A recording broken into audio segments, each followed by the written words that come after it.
Hello नमस्कार.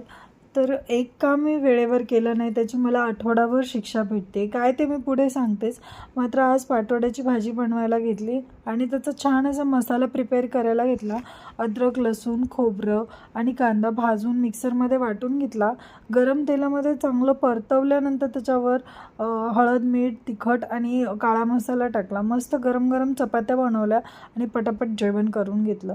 आणि नंतरचा पसारा तर आपल्यालाच आवरावा लागतो. सगळा पसारा आवरला, सगळं छान क्लीन केलं आणि मग नंतर शिवांशला झोपवलं. उठल्यानंतर तो चहा केला, त्याला पण खायला दिलं आणि दूध आणायला मी बाहेर गेले होते. तर बिल्डिंगचा व्ह्यू बघून तर मी तर थक्कच झाली. इतकी भारी दिसत होती आणि तीही 50 मजली बिल्डिंग. बापरे, म्हटलं कोण राहील त्या 50 मजल्या बिल्डिंगवर. लसण सोलून ठेवलं, आता खराब होऊन जाईल म्हणून लगेच डब्यात टाकून फ्रीजमध्ये ठेवला.